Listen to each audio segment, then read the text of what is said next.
Good morning to all of you, in fact good afternoon to all of you. I hope आप सारे बेहतरीन होंगे एकदम। आप सभी को वीडियो ऑडियो परफेक्टली दिखाई दे रहा होगा। दोनों चीज़ें परफेक्ट हैं। मुझे एक बार वाई टाइप करके दीजिए। क्लास की जो है हम शुरुआत करने जा रहे हैं। कल हमने जो है, अगर आपने देखा होगा, सब्जेक्ट्स एंड वर्ब्स का हम फाउंडेशन बना रहे थे। कल का पूरा क्लास हमने इस बारे में लगाया कि कैसे हम किसी भी सेंटेंस में सब्जेक्ट्स को आइडेंटिफाई करते हैं। बेसिकली हमने ये जानने की और ये समझने की कोशिश की कि आखिर हमारे सब्जेक्ट्स होते क्या हैं, राइट। सबसे पहली चीज हम ये समझ पाए, सबसे पहले तो आर टाइप कर दीजिएगा या वाई टाइप कर दीजिएगा अगर आवाज क्लियर है तो। सबसे पहली चीज जो हम समझ पाए वो ये थी कि सब्जेक्ट्स हमेशा नाउन या प्रोनाउन होते हैं। और दूसरा हम इस बात को भी समझ पाए कि सब्जेक्ट्स जरूरी नहीं है हमेशा हमें वर्ब से पहले दिखाई दे। सब्जेक्ट्स को आइडेंटिफाई करने का जो क्राइटेरियन है वो ये है कि अगर हम वर्ब्स को आइडेंटिफाई कर पाएं, अगर हम वर्ब्स को पहचान पाएं, तो सब्जेक्ट्स को जो है हम बेटर तरीके से पहचान पाएंगे। मैंने पूरा का पूरा जो बेसिक्स है वो आपको इवॉल्व करके वहां पर दिया। क्लियर है। उसके बाद मैंने आपको कुछ क्वेश्चंस भी करवाए जिससे आपको ये आइडिया हो गया कि जो हम नॉलेज गेन कर रहे हैं या हम जो कॉन्सेप्ट्स बिल्डअप करने की कोशिश कर रहे हैं वो हमें एग्जामिनेशन में कैसे दिखाई देंगे। क्लियर है। मैंने आपको बताया था शुरू की 3 क्लासेस जो है ये हमारा एसबीआई बैच है उसमें भी स्ट्रीम कर रही हैं और जो फाउंडेशन बैच है उसमें भी स्ट्रीम कर रही हैं। रीजन बीइंग कि दोनों ही सिलेबस का पार्ट है और दोनों ही बहुत इंपॉर्टेंट है और दोनों को ही लेकर एग्जामिनेशन में क्वेश्चंस पूछे जाते हैं। उम्मीद करता हूं कि आपने जो कल सीखा होगा वो आप सभी को एकदम क्रिस्टल क्लियर होगा। आज जो है हम थोड़ा सा टॉपिक में आगे बढ़ेंगे, ठीक है। थोड़ी और बात करेंगे सब्जेक्ट्स के बारे में, ठीक है। और ये सारी चीजें वो हैं जो हमें एग्जामिनेशन में कहीं ना कहीं हेल्प करेंगी और कहीं ना कहीं हमें एग्जामिनेशन में दिखाई देंगी, ठीक है। तो उन्हीं चीजों को हम लेकर चल रहे हैं। एक बार थोड़ा सा क्विक मैं आप लोगों के लिए रिकैप करूंगा कि कल हमने क्या बेसिकली बात की थी। सबसे पहले तो देखिए, हमने बेसिकली समझा था सब्जेक्ट्स के बारे में, ठीक है। क्या सीखा हमने कि ये नाउन या प्रोनाउन हो सकते हैं और हाउ टू आइडेंटिफाई सब्जेक्ट।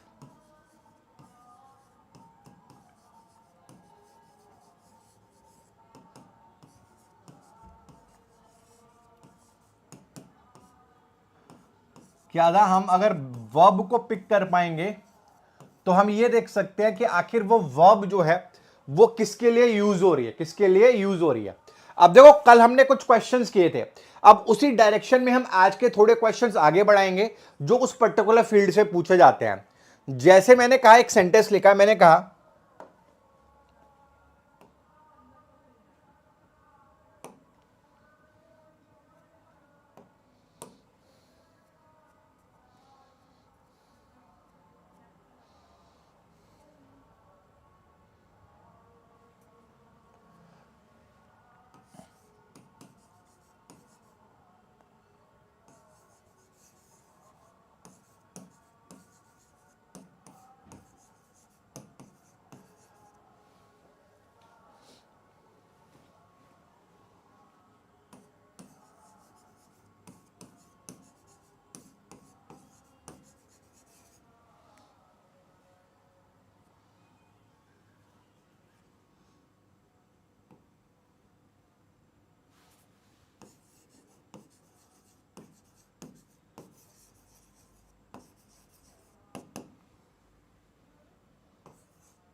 ठीक है, इमेजिन करिए मैंने यहां पर एक सेंटेंस लिखा है। सेंटेंस है, अमूल्य enterprises the company known for its semiconductors is in news nowadays.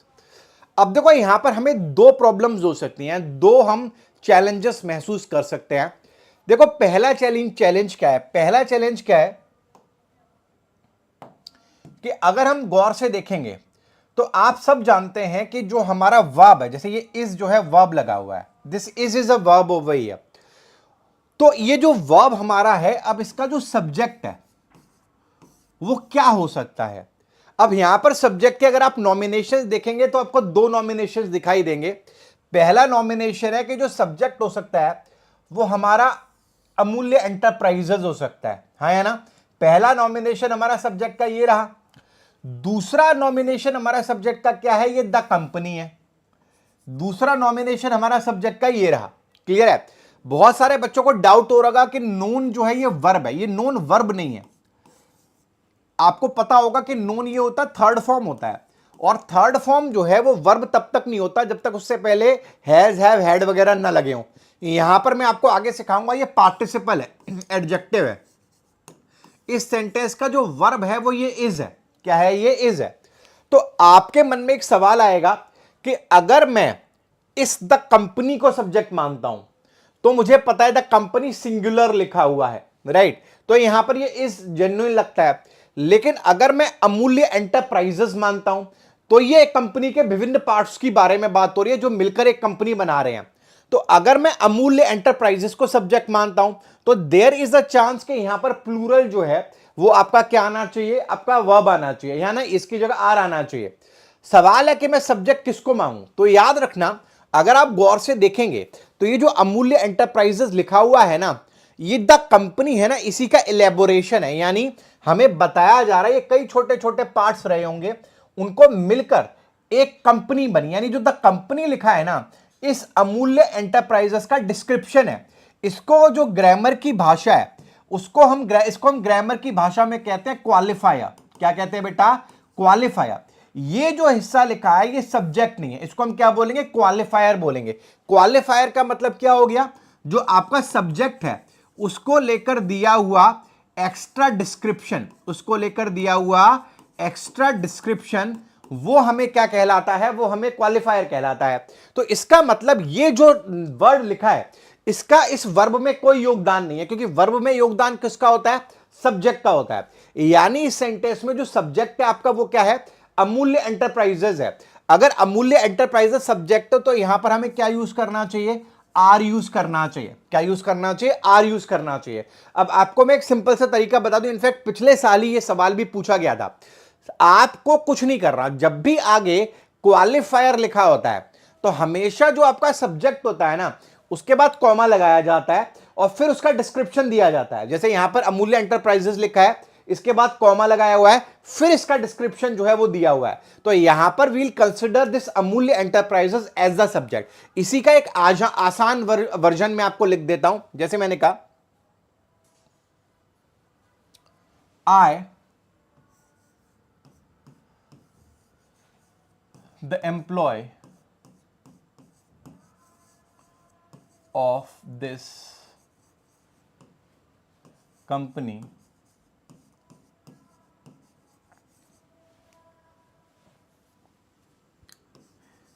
resigns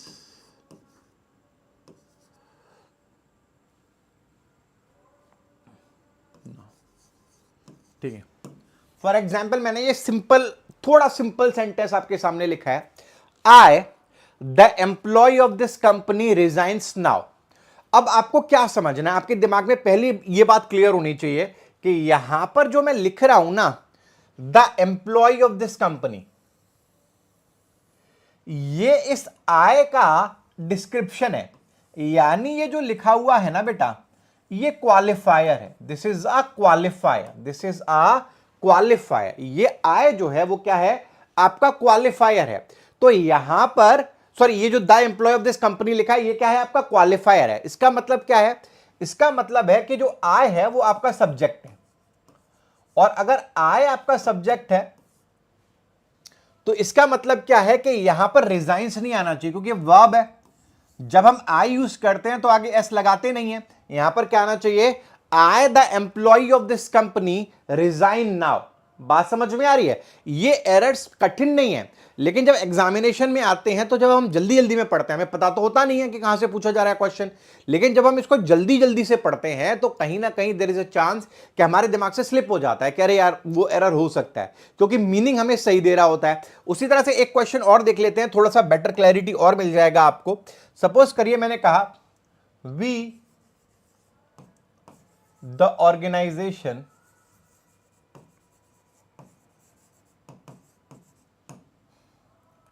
has been working for the betterment of underprivileged। ठीक है, अब अगर आप इस क्वेश्चन को देखेंगे, we the organisation has been working for the betterment of the underprivileged. तो अभी तक आपको समझ में आ गया होगा कि यहां पर जो आपका सब्जेक्ट है, देखो ये तो किसी को डाउट होना नहीं चाहिए कि जो वर्ब फॉर्म है वो तो आपकी ये हैज बीन वर्किंग, है ना, इसमें तो किसी को डाउट होना नहीं चाहिए। तो अगर आपकी ये वर्ब है, समस्या ये कि सब्जेक्ट हम किसको मानेंगे, क्या हम वी को सब्जेक्ट माने या फिर द ऑर्गेनाइजेशन को सब्जेक्ट माने। तो याद रखेंगे ऐसी सिचुएशन में अगेन ये जो द ऑर्गेनाइजेशन लिखा है, this is a qualifier, this particular word we will act as a subject, and since we is a plural subject we'll have to use have over here, we'll have to use have over here। यहां पर हम क्या use करेंगे, have use करेंगे। तो ये जो हमने कल सीखा था उसी से इवॉल्व हुआ एक क्वेश्चन है जो एग्जामिनेशन में पूछा जाता है। आई होप सभी को क्लियर होगा, अगर क्लियर है तो एक बार मुझे CL टाइप करके दीजिए सारे के सारे।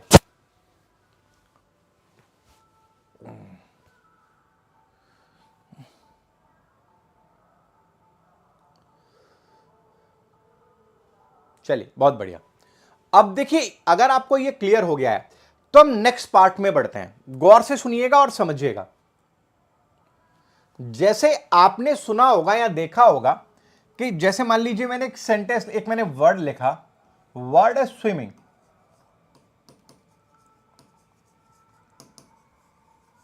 वर्ड है स्विमिंग। हम सब बचपन से ही आईएनजी वाले शब्द पढ़ते हुए आ रहे हैं, हमें बचपन से ही ये जो आईएनजी वाले शब्द हैं एक पर्टिकुलर फॉर्म में पढ़ाए गए हैं और वो फॉर्म है वर्ब्स।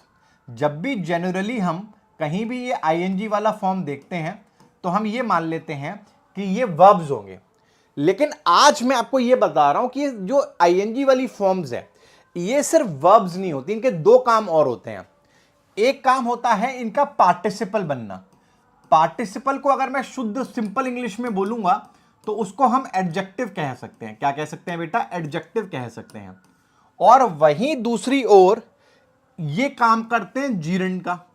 अब जीरेंड को अगर मैं और सिंपल भाषा में बोलूंगा तो उसको हम नाउन कहते हैं। अभी हम इसकी डिटेल में नहीं जाएंगे कि भाई पार्टिसिपल्स क्या होते हैं, जीरेंड क्या होते हैं। आगे हम जैसे जैसे बैच बढ़ाएंगे उसमें यह टॉपिक आएगा तो हम और बेटर क्लैरिटी के साथ इस बात को समझ पाएंगे। वो हमारा भी सरदर्द नहीं है। हमारे लिए इंपॉर्टेंट बात क्या है कि अगर आप गौर से देख रहे हैं तो मैं आपसे यह कह रहा हूं कि जो आईएनजी वाले शब्द होते हैं वो काम करते हैं जीरेंड की तरह, और जीरेंड क्या है, नाउन है। और कल का पूरा क्लास मैंने आपको यही बात समझाने में लगाया कि जो नाउन फॉर्म्स होते हैं वो काम करते हैं किसका, वो काम करते हैं या तो सब्जेक्ट का या फिर ऑब्जेक्ट का काम करते हैं। तो इससे हमें बेटा एक बात क्लियर होती है कि जो हमारे जीरेंड्स हैं, जो हमारी आईएनजी फॉर्म्स हैं, वो सब्जेक्ट भी बन सकती हैं और ऑब्जेक्ट भी बन सकती हैं। ऑब्जेक्ट का हम जिक्र नहीं कर रहे क्योंकि हमारा टॉपिक वो नहीं है, बात हम कर रहे हैं सब्जेक्ट की। यानी हम क्या समझ पाते हैं, हम समझ पा रहे हैं कि जो हमारे आईएनजी फॉर्म्स हैं that can act as a subject as well. अब आपके दिमाग में घंटी बजनी चाहिए, सर आपने कहा आईएनजी तो वर्ब भी होता है, आपने कहा आईएनजी पार्टिसिपल भी होता है, तो पता कैसे चलेगा कि भैया ये सब्जेक्ट है या नहीं है। मैं सिर्फ वही वाली बात कहूंगा जो मैंने आपको कल बेसिक में बताई थी। मैंने कहा आप जब भी कोई सेंटेंस लिखा देखते हैं, जब भी कोई सेंटेंस लिखा देखते हैं, आप कैसे पहचानते हैं सब्जेक्ट को। कल मैंने सिखाया था आपको, आप जब भी किसी सेंटेंस को लिखा देखते हैं तो आपका सब्जेक्ट पहचानने का तरीका बहुत ही सिंपल है। मैंने आपको सिखाया, आप सबसे पहले वर्ब को पकड़ते हैं, आपने कहा आर प्लेइंग आपका वर्ब है, और फिर पूछते हैं कि आर प्लेइंग आखिर जो है लगा किसके लिए है, किसके लिए लगा हुआ है। तो आप जब देखेंगे ये आर प्लेइंग बॉयज के लिए लगा है, तो जो आपका वर्ब फॉर्म जिस किसी के लिए भी लगा है वो सब्जेक्ट है। अब चाहे वो आईएनजी फॉर्म में हो चाहे किसी भी फॉर्म में हो, लेकिन अगर क्रिया उसके लिए लगी है तो वो आपका सब्जेक्ट है। इसको हम एक एग्जांपल से समझते हैं। फॉर एग्जांपल एक एग्जाम का ही क्वेश्चन है, क्वेश्चन कुछ इस तरीके का था,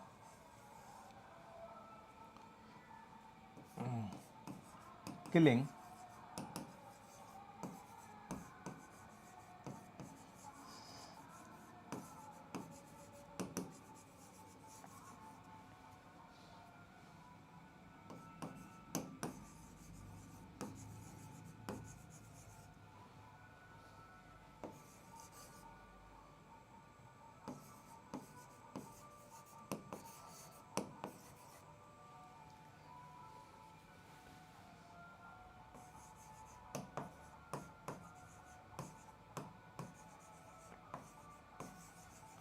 चलिए इस क्वेश्चन को देखिए, ठीक है। ये क्वेश्चन आपका थोड़ा सा नजरिया बदलेगा अंग्रेजी को पढ़ने का। वो जो घिसी पिटी चीजें हम याद करके बैठे हैं वो भी कहीं ना कहीं हमारा परसेप्शन जो है वो बदलेगा इस सेंटेंस को देखकर। देखिए यहां पर क्या लिखा है, killing speechless animals in the name of sacrifice disturb me a lot.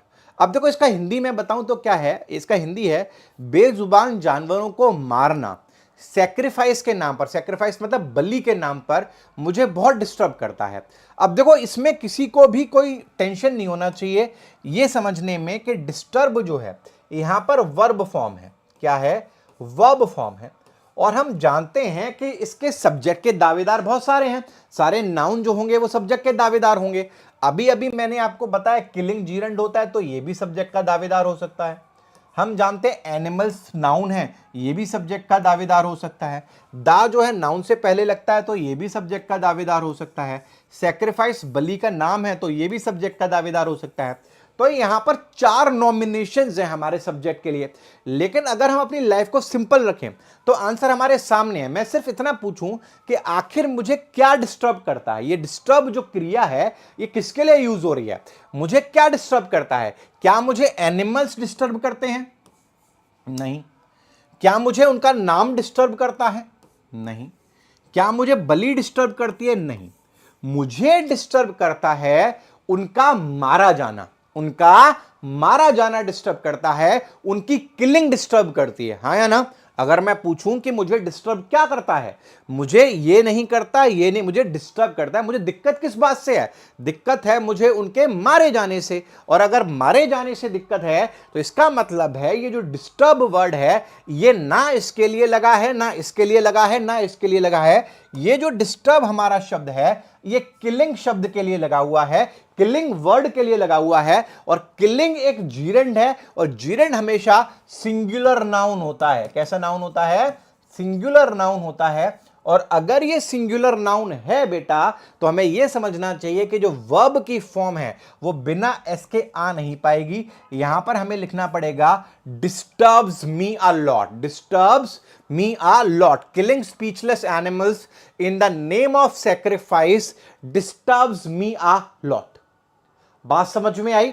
I hope आपको ये क्लियर हुआ। अभी मैं और भी बहुत सारे एग्जांपल्स दूंगा इसके, लेकिन आपको ये क्लैरिटी होना जरूरी है कि कैसे मैं इस पर्टिकुलर सब्जेक्ट तक पहुंचा हूं।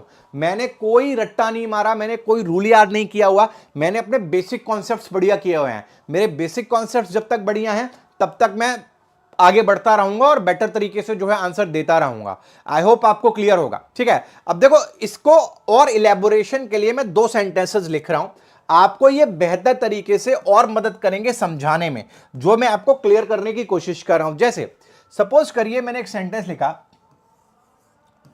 Smoking cigarettes cause cancer. ठीक है, ये हमारा पहला सेंटेंस है। और मान लीजिए मैंने एक दूसरा सेंटेंस लिखा, स्मोकिंग चिमनीज वर सीन। ठीक है, अगर आप देखेंगे तो आप पाएंगे कि दोनों सेंटेंसेस में एक ही तरीके से मैंने स्मोकिंग यहां भी लिखा हुआ है, स्मोकिंग यहां भी लिखा हुआ है। अब हमें कुछ नहीं पता, हमें बस क्या करना है, हमें सब्जेक्ट आइडेंटिफाई करना है। तो सब्जेक्ट आइडेंटिफाई करने के लिए पहला स्टेप क्या लेना है हमने? सबसे पहला जो स्टेप लेना है उसमें हमें पता है हमें वर्ब को आइडेंटिफाई करना है। वर्ब ये रहा कॉज और वर्ब ये रहा वर्सीन। तो अगर हम पहले सेंटेंस में पूछें कॉज कैंसर, क्या कॉज करता है कैंसर? कैंसर क्या कॉज करता है? किससे कॉज होता है कैंसर? क्या सिगरेट से कॉज हो जाता है? मेरे घर में अलमारी में सिगरेट रखी है तो क्या मुझे कैंसर हो जाएगा? नहीं होगा। कैंसर सिगरेट से नहीं होता, सिगरेट्स को स्मोक करने से होता है। यानी कैंसर के लिए रिस्पॉन्सिबल सिगरेट्स नहीं है, सिगरेट्स की स्मोकिंग है। यानी ये जो कॉज वर्ड लगा हुआ है ना, ये सिगरेट्स के लिए नहीं लगा हुआ, ये किसके लगा है? स्मोकिंग के लिए। अब स्मोकिंग आपका सब्जेक्ट बनेगा, कैसा सब्जेक्ट है? सिंगुलर सब्जेक्ट है। अब अगर ये सिंगुलर सब्जेक्ट है तो इसका मतलब आपका वर्ब जो है वो कॉज नहीं होना चाहिए, क्या होना चाहिए? कॉजेज होना चाहिए। यहां पर हम लिखेंगे smoking cigarettes causes cancer, smoking cigarettes causes cancer. अब अगर आप रट्टे टट्टू तोते हैं और आप ये याद कर लें तो आपको ये सेकंड क्वेश्चन उलझा देगा। तो द राइट अप्रोच इज, याद कुछ मत करो, वही काम करो जो मैं आपसे करने के लिए कह रहा हूं। दूसरे सेंटेंस में आप क्रिया देख रहे हैं वर्सीन। अगर मैं आपसे पूछूं क्या देखा गया, क्या देखा गया? स्मोकिंग देखी गई? नहीं, स्मोकिंग नहीं देखी गई, चिमनीज देखी गई। Smoking chimneys were seen. जो देखने वाला है उसे क्या दिख रहा था? चिमनीज दिख रही थी जिनमें से धुआं निकल रहा था। यानी इस दूसरे सेंटेंस में चिमनीज जो है वो आपका सब्जेक्ट है, दिख रहा है आपको, प्लूरल है। प्लूरल है तो ये वर्ब भी सही लगा है, और वर्ब के बाद थर्ड फॉर्म आता है तो सही लगा ही है। तो यहां पर जो दूसरा सेंटेंस है ये आपका राइट आंसर क्या दे रहा है? राइट साइड जो सेंटेंस लिखा है वो ऑलरेडी सही है। तो आपको समझने की जरूरत है कि वर्ब्स को हम सब्जेक्ट से कैसे रिलेट करते हैं। सिर्फ याद कर लेने से काम नहीं चलेगा, और ये काम कोई बहुत बड़ा काम नहीं है कि आपको बहुत बड़ा रीडर होने की जरूरत है या बहुत कॉन्सेप्ट्स डीप होने की जरूरत है। अपने बेसिक फंडामेंटल्स फॉलो करोगे ना तो भी बड़े आसानी से आप जो है एग्जामिनेशन में क्रैक कर दोगे। आपके एग्जामिनेशन का जो एरर डिटेक्शन पार्ट आता है या सेंटेंस इंप्रूवमेंट पार्ट आता है, प्री में लगभग 10 क्वेश्चंस आएंगे आपके, अगर आप आईबीपीएस पीओ कर रहे हो, आईबीपीएस क्लर्क कर रहे हो, एसबीआई पीओ कर रहे हो, क्लर्क कर रहे हो, दोनों को मिलाकर, तो इसमें से मानकर चलो एक सवाल या दो सवाल तो इसी पर्टिकुलर एंगल से टकराएगा ही टकराएगा आपसे। तो वो क्लैरिटी आपको होनी चाहिए। बात समझ में आई? आई होप मैं इसको क्लियर कर पाया हूंगा। एक क्वेश्चन और लिख रहा हूं, थोड़ा और क्लैरिटी आपको मिलेगा।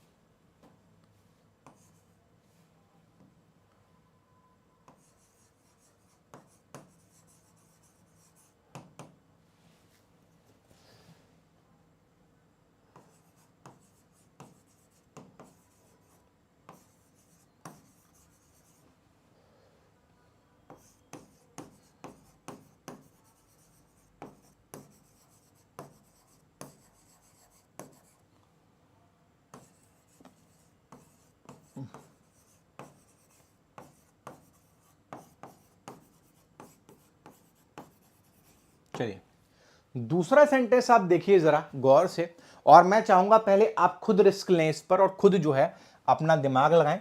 जो मैंने आपको तरीके बताए हैं उन्हीं तरीकों का इस्तेमाल करें, जो चीज़ें मैंने आपको सिखाई हैं उन्हीं चीज़ों का इस्तेमाल करें, और फिर कंक्लूजन पर पहुंचें कि क्या जो है पॉसिबल आंसर जो है आपका रहने वाला है।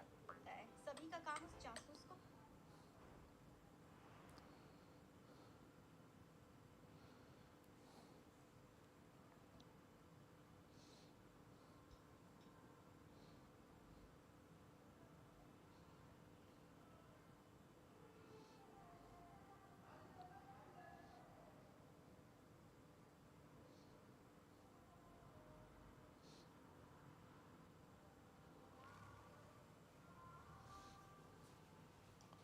अब अगर आप इस बात को समझ पा रहे हैं, ये थर्ड सेंटेंस जो है आपको क्लियर हो रहा है, तो आपको एक चीज क्लियर होनी चाहिए। देखिए यहां पर कहा जा रहा है providing essential services to the consumers have been the goal. अब आप इतना जानते हैं कि ये जो हैव बिन लिखा हुआ है ये आपका वर्ब फॉर्म है। अब इस वर्ब के कई सब्जेक्ट दावेदार हो सकते हैं, कई नाउन दावेदार हो सकते हैं, जैसे कंज्यूमर्स ये सब्जेक्ट का दावेदार हो सकता है, सर्विसेज ये भी सब्जेक्ट का दावेदार हो सकता है, और प्रोवाइडिंग ये भी सब्जेक्ट का दावेदार हो सकता है। राइट, सवाल है कि है कौन सा सब्जेक्ट। तो अगर आप पूछें कि क्या गोल रहा है, हमारी कंपनी का क्या गोल है, कंज्यूमर्स गोल है? नहीं। सर्विसेज गोल है? नहीं। वो सर्विसेज प्रदान करना गोल है। यस और नो, यही तो मतलब है। गोल आखिर है क्या? प्रदान करना। प्रदान करना इज प्रोवाइडिंग। तो इसका मतलब है ये जो हैव बीन लगा हुआ है ये इस प्रोवाइडिंग के लिए लगा हुआ है, और हम जानते हैं कि प्रोवाइडिंग हमेशा हमारा कैसा है? सिंगुलर सब्जेक्ट है, और सिंगुलर सब्जेक्ट है तो यहां पर हमें हैज बिन आना चाहिए। क्या आना चाहिए? Has been. हाँ बेटा प्रीति पूछो, क्या क्या जो है आपका क्वेश्चन है, पूछिए जरा, कुछ पूछना चाह रहे थे आप। चलिए आई थिंक क्लियर हुआ होगा। तो ये हमारा कॉन्सेप्ट है कि जीरंड को हम सब्जेक्ट की तरह कैसे यूज करते हैं। कोई रॉकेट साइंस नहीं है। जीरंड हो, नॉर्मल नाउन हो, ऐसी तैसी में जाने दो। वर्ब को देखो, जिसके लिए लगा है वो आपका सब्जेक्ट है। As simple as that. Clear हो तो एक बार CL टाइप कर दीजिए।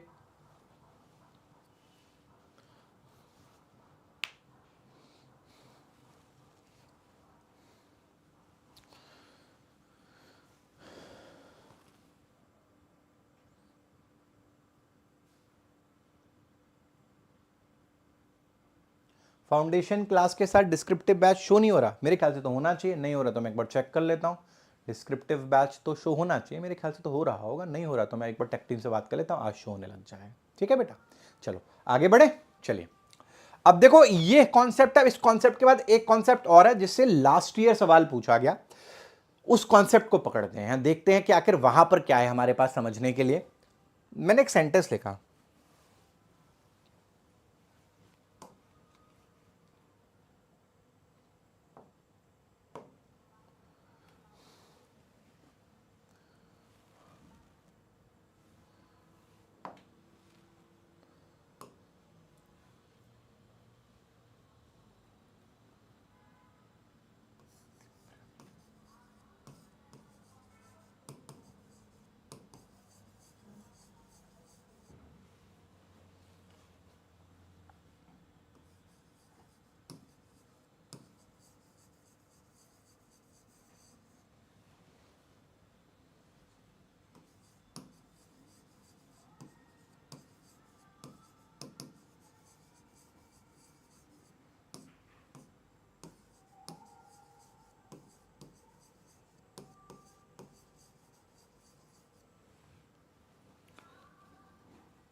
देखो पता है प्रॉब्लम क्या होती है? प्रॉब्लम ये होती है कि कोई भी किताब अगर हम देख रहे हैं तो कोई भी किताब हमें देखो रूल के नाम पर पढ़ा तो दिखती है बहुत सारी चीज़ें, हम उसको पढ़ भी लेते हैं, हम याद भी कर लेते हैं, हम समझ भी लेते हैं, सब कुछ हो जाता है, हमारा पूरा काम हो जाता है।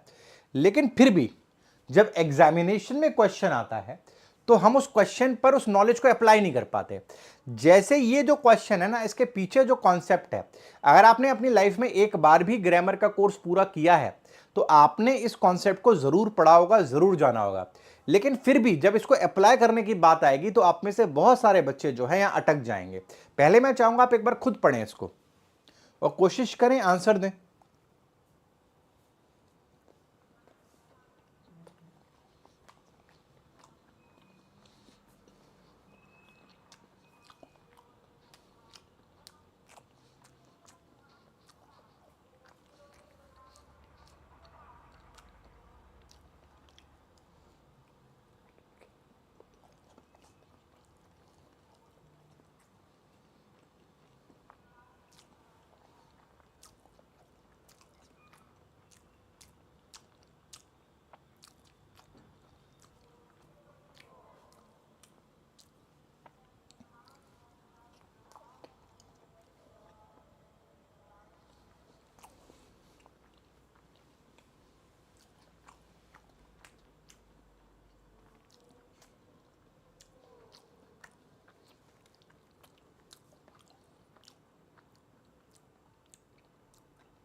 चलिए देखते हैं। देखो इसके पीछे जो कॉन्सेप्ट है वो मैं आपको समझाता हूं। देखिए अगर मैं एक सेंटेंस लिखता हूं, मैंने कहा he is a clever man, ठीक है।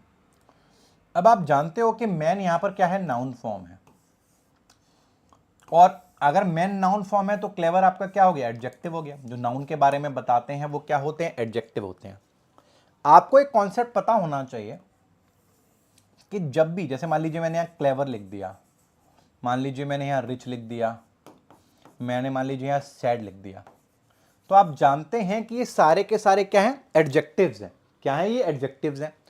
एक कॉन्सेप्ट होता है जब हम किसी एडजेक्टिव से पहले दा लगा देते हैं। जैसे हमने दा क्लेवर लिख दिया, हमने क्या करा, हमने दा रिच लिख दिया, हमने क्या करा, हमने दा सैड लिख दिया। तो जब भी हम किसी एडजेक्टिव से पहले दा लगा दें तो जो ये कॉम्बिनेशन है आर्टिकल का और एडजेक्टिव का, ये दोनों मिलकर एक नाउन का रूप रख लेते हैं। किसका रूप रख लेते हैं? नाउन का। और ये जो नाउन होता है, ये जो मीनिंग देता है, ये मीनिंग देता है एक ग्रुप का, या सिंपल भाषा में बोलें एक कैटेगरी का। तो अगर हम कह रहे हैं द क्लेवर, तो इसका मतलब है हम किसी एक क्लेवर की बात नहीं कर रहे हैं, जो भी क्लेवर लोग हैं उनकी पूरी कैटेगरी की बात कर रहे हैं, सारे क्लेवर लोगों की बात कर रहे हैं। अगर हम रिच से पहले दा लगा रहे हैं तो हम सारे अमीर लोगों की बात कर रहे हैं, सैड से पहले लगा रहे हैं तो हम सारे दुखी लोगों की बात कर रहे हैं। लेकिन बात जब हम कर रहे हैं तो ये पूरी कैटेगरी की बात कर रहे हैं। और ये भी याद रखना है कि जो नाउन फॉर्म होता है ये हमेशा प्लूरल होता है। नेचर में कैसा होता है? प्लूरल नाउन फॉर्म होता है। तो अगर हम कहें द क्लेवर तो मतलब है सारे के सारे चालाक लोग, द रिच मतलब सारे के सारे अमीर लोग। अब ये कॉन्सेप्ट हर किताब में आपको मिल जाएगा, कुछ इसी तरीके के एग्जाम्पल भी मिल जाएंगे, लेकिन जब इसका इंप्लीमेंटेशन एग्जाम में आता है तो हम कंफ्यूज हो जाते हैं। जैसे ये सवाल है, अब आप इस सवाल को देखो, लिखा है द प्रिविलेज्ड। प्रिविलेज का मतलब क्या होता है? प्रिविलेज कौन लोग होते हैं? वो लोग होते हैं जिनको सारी सुख सुविधाएं होती हैं, जिनके पास पैसा होता है, एम्यूनिटीज होती हैं, सारी फैसिलिटीज होती हैं, उनको प्रिविलेज लोग कहा जाता है। तो अगर हम उससे पहले दा लगा रहे हैं तो इसका मतलब है सारे ऐसे लोग जिनको प्रिविलेजेस प्राप्त हैं, जिनको सारी फैसिलिटीज प्राप्त हैं, जिनके पास पैसा है। तो ये क्या हो गया? ये पूरा नाउन फॉर्म हो गया। और अगर ये नाउन फॉर्म हुआ तो ये कैसा नाउन फॉर्म हुआ? प्लूरल हुआ। अब क्योंकि ये प्लूरल नाउन फॉर्म है, इसीलिए अगर आप देखेंगे तो यहां पर हैव लगाया हुआ है, क्योंकि हम जानते हैं हैव जो है वो किसके साथ लगता है? प्लूरल के साथ लगता है। तो the privileged have always under estimated, कहा जा रहा है जो अमीर लोग हैं उन्होंने हमेशा अंडर एस्टिमेट किया। अंडर एस्टिमेट मतलब हमेशा नीचे रखा है, ओवरलुक किया है, इग्नोर किया है। किसको इग्नोर किया है? स्टेट को। स्टेट मतलब कंडीशन। किसकी कंडीशन? अंडर प्रिविलेज की। अब अंडर प्रिविलेज का मतलब क्या हुआ? वो लोग जो गरीब हैं, जिनको सारी सुख सुविधाएं प्राप्त नहीं है, उनको इग्नोर किया है। और इससे जो समाज है, हमारा सोसाइटी है, उसमें फ्रिक्शन यानी घर्षण पैदा हो गया, तनाव पैदा हो गया।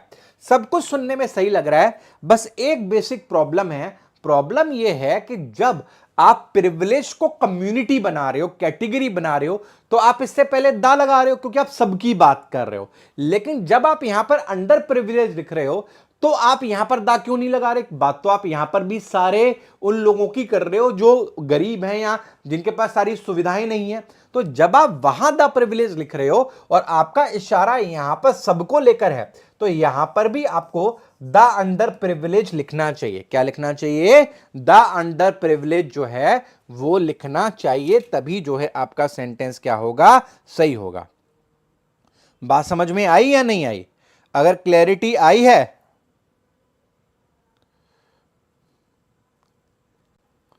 तो बताओ।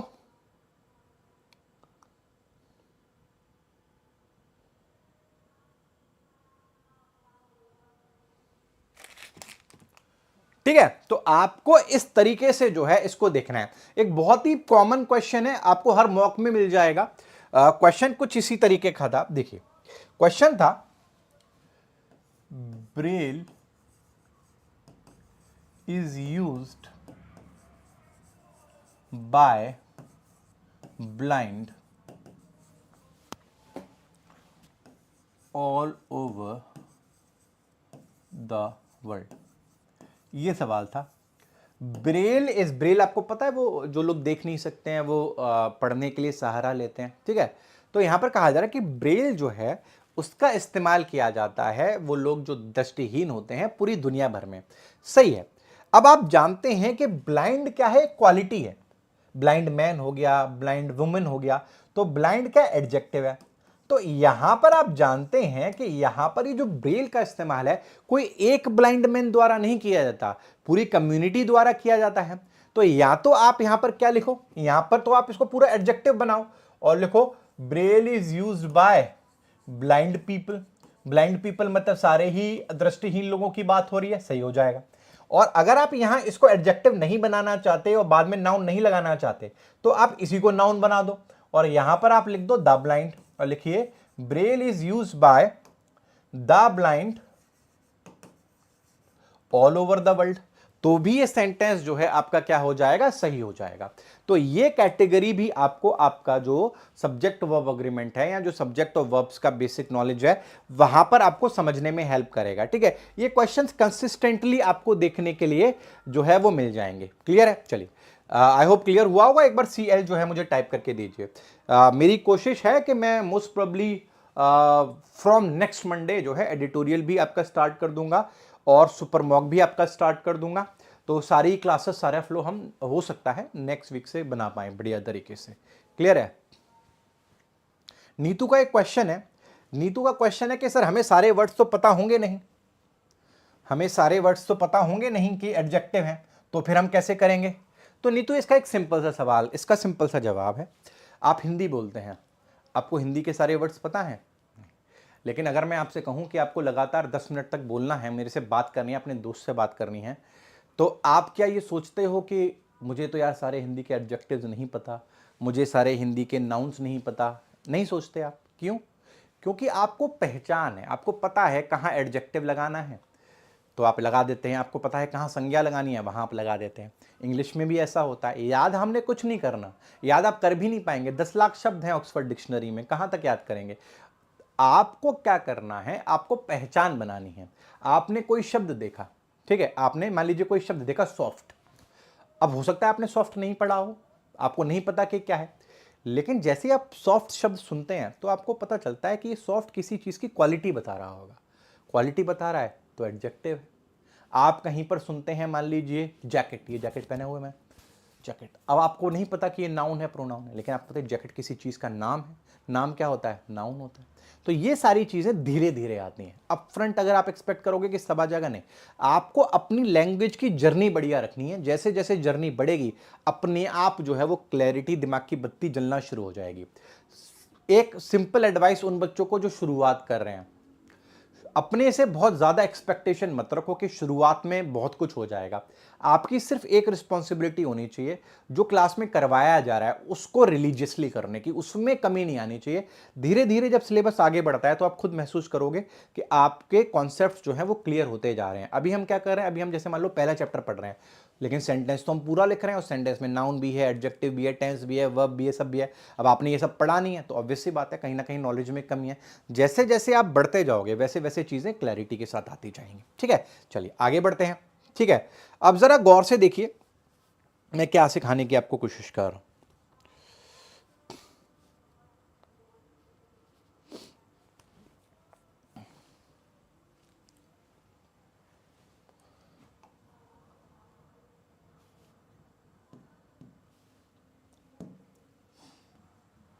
सपोज करिए मैंने कहा टुमारो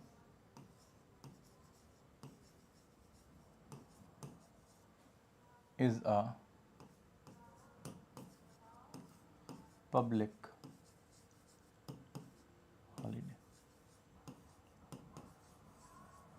ठीक है, yesterday was Gandhi Jayanti.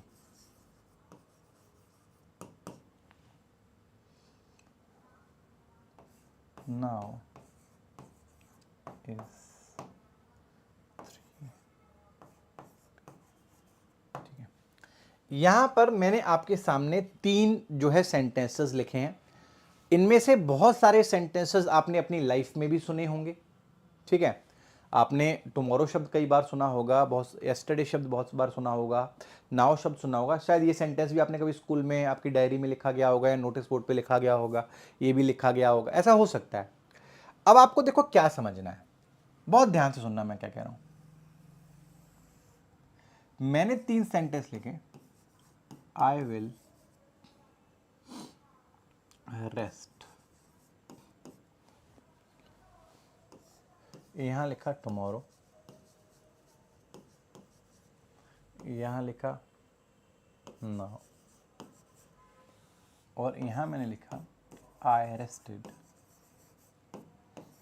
Yesterday. बहुत ध्यान से सुनना, मैं कुछ याद नहीं करवा रहा, आपके सिर्फ कॉन्सेप्ट्स बनवा रहा हूं। अब देखो मैंने यहां पर कुछ सेंटेंसेस लिखे हैं, आप इस बात को अच्छे से समझते हैं कि ये जो सेंटेंस लिखे हैं इसमें ये जो रेस्ट वर्ड है ये वर्ब है ना, ये क्या है, वर्ब है। अब अगर मैं कहूं आई विल रेस्ट, कब रेस्ट, टुमारो, कब रेस्ट, टुमारो, तो ये जो टुमारो शब्द है ये किसके बारे में बता रहा है, रेस्ट के बारे में। रेस्ट क्या है, वर्ब है। वर्ब के बारे में जो शब्द है, जो वर्ड बताते हैं उनको हम एडवर्ब्स कहते हैं। तो इसका मतलब क्या हुआ, टुमारो हो गया एडवर्ब। आई विल रेस्ट, कब रेस्ट, नाउ, तो ये नाउ शब्द है ये रेस्ट के बारे में बता रहा है, तो ये भी क्या हो गया, एडवर्ब। ये भी क्या हो गया, एडवर्ब। आई रेस्टेड यस्टरडे, कब रेस्ट, कल, क्या हो गया, एडवर्ब। ये जो 3 सेंटेंसेस लिखे हैं मैंने आपको सिर्फ एक बात समझाने के लिए लिखे हैं कि यहां पर ये जो वर्ड्स हैं, टुमारो है, नाउ है, यस्टरडे है, डे आफ्टर टुमारो है, नेक्स्ट ईयर है, देन है, ये सारे क्या होते हैं, एडवर्ब्स होते हैं।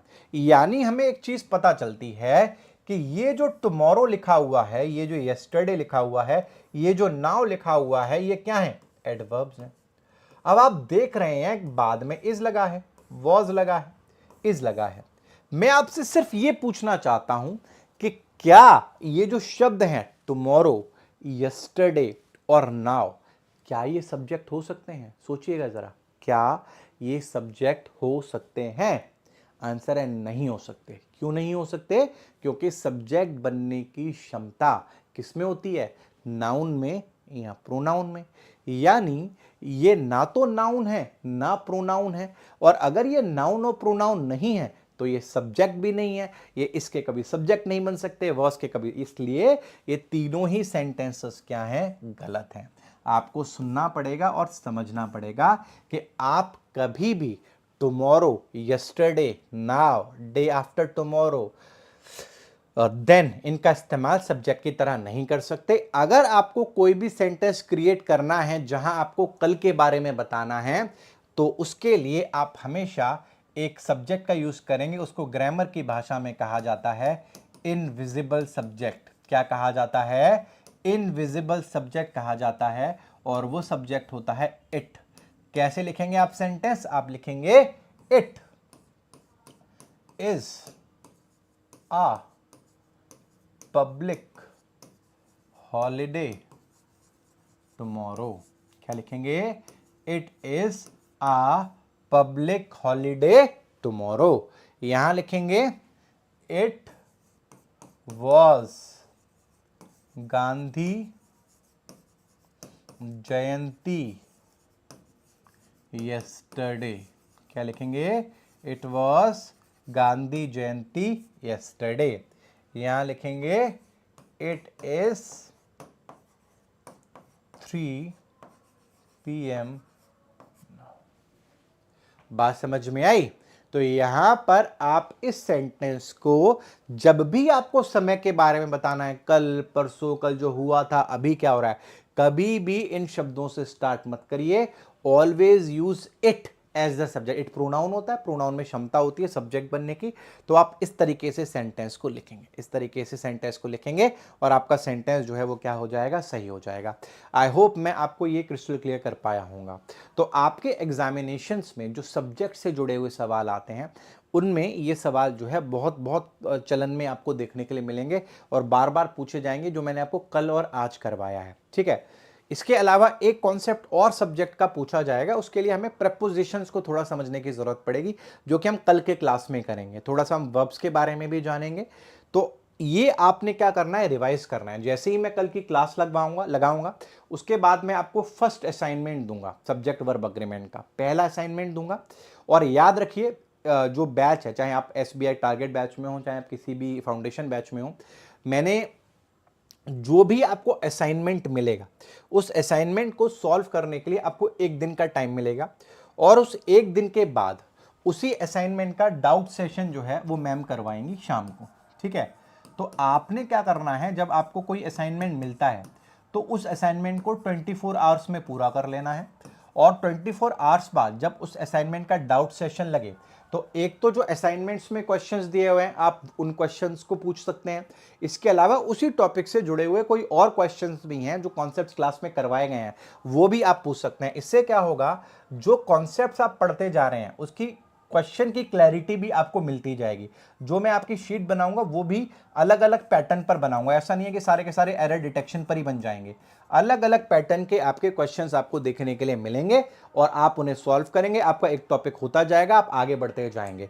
मैंने बताया अगले मंडे से हम जो है एडिटोरियल भी जो है स्टार्ट कर देंगे, अपना सुपर मॉक्स भी कोशिश करेंगे कि स्टार्ट कर पाएं। तो आप जो है अगर आप शुरुआत कर रहे हैं तो अपना फ्लो ब्रेक मत करिए, कंसिस्टेंट जो है अब रहिएगा, कोशिश करिएगा। मैं भी पूरी कोशिश में हूं कि कंसिस्टेंट रहूं और चीज़ें जो है अब उसी फ्लो में हमारी जो है वो चल पाएं। ठीक है, मिलते हैं आपसे कल के क्लास में। ये चीज़ें आपकी जो है वो कवर होनी चाहिए। कल सब्जेक्ट का प्रपोजिशन वाला कॉन्सेप्ट